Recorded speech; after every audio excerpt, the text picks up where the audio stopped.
యేసుక్రీస్తు పరిశుద్ధమైన నామములో ఎవ్రీడే విత్ జీసస్ అనే కార్యక్రమాన్ని వీక్షిస్తున్న మా క్రైస్తవ కుటుంబాలందరికీ మా హృదయపూర్వక ధన్యవాదాలు. ప్రతిరోజు దేవుని యొక్క వాక్యము నిన్ను బలపరచడానికి, నిన్ను సరిచేయడానికి, నిన్ను ఉజ్జీవపరచడానికి ప్రభువు మాట్లాడుతున్నాడు.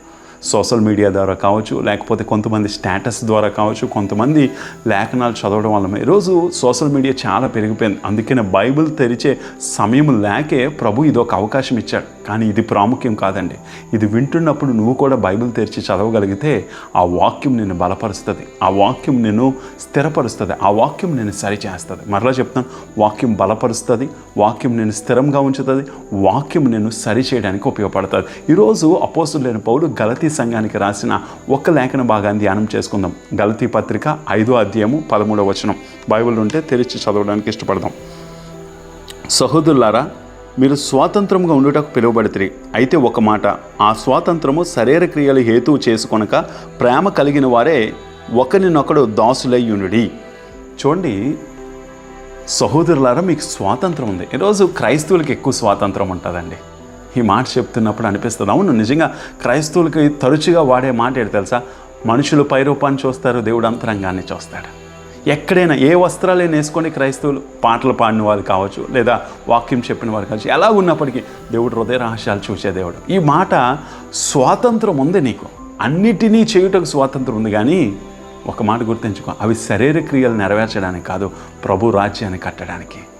నీ స్వలాభాల కోసం కాదు, దేవుని యొక్క శరీరము, క్రీస్తు శరీరము క్షేమాభివృద్ధి కలుగుటకు ఈరోజు స్వాతంత్రం ఉంది. ఎందుకు తెలుసా? అక్కడ రాస్తూ అంటున్నాడు, శరీర క్రియలు హేతువు చేసుకొనక ప్రేమ కలిగిన వారే ఒకరినొకడు దాసులై ఉండుడి. మొదటిది స్వాతంత్రము శరీర క్రియలు చేయడానికి కాదు, స్వాతంత్రము నీ శరీరమైన క్రియల్ని పోషించుకోవడానికి కాదు, ఒకరి అందు ఒకరు ప్రేమ కలిగి దాసులై ఉండడానికి. మరలా చెప్తున్నాను, స్వాతంత్రము శరీర క్రియలు నెరవేర్చడానికి కాదు, స్వాతంత్రము ప్రేమ కలిగి ఉండడానికి, స్వాతంత్రం ఒకరికొకరు విధేయత కలిగి ప్రోత్సహించుకోవడానికి. ఈరోజు నీకు స్వాతంత్రం ఉంది. నీ భర్త నీకు స్వాతంత్రం ఇస్తున్నాడేమో, నీ భార్య నీకు స్వాతంత్రం ఇస్తుంది. యవనస్తులారా, మీ తల్లిదండ్రులు మీకు పూర్తి స్వాతంత్రం ఇచ్చారు. మీరు చెడు నడుగుతా నడుస్తారని కాదు, చెడు మార్గంలో ప్రయాణం చేస్తారని కాదు. మిమ్మల్ని నమ్మి దేవుడు మీకు మీ తల్లిదండ్రుల ద్వారా స్వాతంత్రం ఇచ్చాడు, లేదా నీ భర్త ద్వారా స్వాతంత్రం ఉంది, నీ భార్య ద్వారా స్వాతంత్రం ఉంది. ఈ స్వాతంత్రము నీ శరీర క్రియలు నెరవేర్చుకోవడానికో, లేకపోతే నీ లోకాశలు నెరవేర్చుకోవడానికి కాదు, ఒకరి యందు ఒకరు ప్రేమ కలిగి దాసులై ఉండడానికి. అంటే ఒకళ్ళొకళ్ళు రెస్పెక్ట్ ఇచ్చుకోవాలి. అందుకంటే రెస్పెక్ట్ వన్ అనదర్, ఒకరినొకరు గౌరవపరచుకోవడానికి, ఒకరు క్రీస్తు ప్రేమను కనుపరచుకోవడానికి, శరీర క్రియలను చంపేసి దేవుని యొక్క ఆత్మను బలపరచుకోవడానికి దేవుడు స్వాతంత్రం ఇచ్చాడు. స్వాతంత్రం ఇచ్చాడని నీ భర్త సంతోషంగా దేవుని యొక్క మీటింగులకు వెళ్ళడానికి, దేవుని యొక్క కార్యక్రమాల్లో పాల్గొనడానికి, పరిచర్యలో పాల్గొనడానికి ఇచ్చాడు తప్ప పరిచర్య పేరు చెప్పుకుని లోకానుసారంగా తిరగడానికి కాదు అండి. ఈరోజు యవనస్తులారా, మీకు కూడా దేవుడు స్వాతంత్రాన్ని ఇచ్చాడు మీ తల్లిదండ్రుల ద్వారా. నిజంగా ఆ స్వాతంత్రం నీ తల్లిదండ్రులు మోసం చేసేయడానికో, లేకపోతే నీ జీవం కలిగిన దేవుని మోసం చేయడానికో వాడకూడదు, ప్రభు రాజ్యం కట్టడానికి ఇష్టపడాలి. అందుకే అపోస్తులైన పౌలు అన్నిటి యందు నాకు స్వాతంత్రం ఉంది, కానీ అన్నీ చేయదగినవి కాదు, ఏది మేలో అది మాత్రమే చేయాలట. ఈరోజు గుర్తుంచుకో, ఈ ఉదయకాల సమయంలో దేవుడు నీతో మాట్లాడు. నీకు స్వాతంత్రం నీ భర్త ఇచ్చాడా? నీ స్వాతంత్రం నీ భార్య ఇచ్చాడా? లేదా నీకు ఫ్రీడమ్ ఉందా నీ ఇంట్లోని? లేదా నీ ఫ్రీడమ్ ఉందా నీ ఫ్యామిలీ లైఫ్లోని?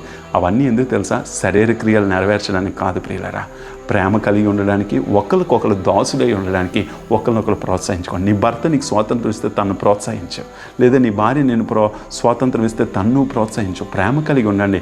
మీ కుటుంబానికి దేవుడు అధికారిగా ఉండగలిగితే అది మీకు ఆశీర్వాదకరంగా ఉంటుంది. కళ్ళు మూసుకుందాం, ప్రార్థన చేద్దాం.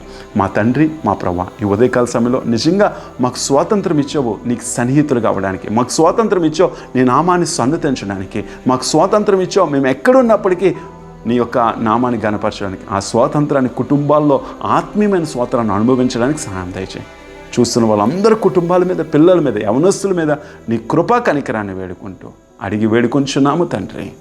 ఆమెన్. God bless you. దేవుడు మనందరినీ దీవించును గాక.